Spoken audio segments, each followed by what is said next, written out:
Beginning in 1975, the Hmong people faced an especially difficult challenge. Few people suffered as deeply from the wars that tore apart Southeast Asia, where Hmong soldiers fought bravely alongside Americans.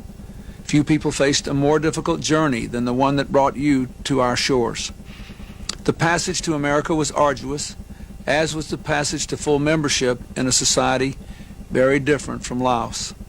But you persevered and triumphed with courage, dignity, and the strong sense of community that joins you today. That triumph has inspired all Americans. Today, Hmong communities are thriving in California, the Midwest, and many other places. Hmong businessmen and women are prospering in a wide variety of pursuits. They're among doctors, lawyers, soldiers, teachers, and politicians. While preserving the best traditions of the past, Hmong families are preparing their children for a future of limitless possibilities. That is truly the American way.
tôi thấy mẹ cổ lâu nữa thầu cũng về helicopter để lúc rõ mông nữa một trong một cha cụ tì đã ca xe luôn rồi lồng chân cụ quá nó cũng thế chứ thế mà rồi nó trong xe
chỉ tua y lăng từ lò luôn cao yue chỉ tua y lăng từ lò luôn bè y yue hoa y yue thái yue mù ya y lăng từ lò chỉ cha quả yue mù ya y lăng từ lò chỉ cha nhẹ yue mù ya y lăng từ văn chuan cả thiệp bao quả văn chuan trong thiệp bao nhẹ văn chuan cả thiệp mùng cha luôn nọ văn chuan trong hết thiệp mùng cha luôn hậu văn chuan cả thiệp mùng nhỏ luôn tu rẻ văn chuan trong thiệp mùng nhỏ luôn tu ra văn chuan cả lò đai tu văn chuan kỳ lò đai trong lò đai trong lúc qua phong liền tha mùng sao ai gió mù khứ lì rò nhỏ chỉ tao na cứ tao nọ chỉ phong la cô mò si phong liền tha gió mù sao choai gió mù khứ chỉ cho loa cô mò phong sao lì rò toàn đỡ tê lu lùa công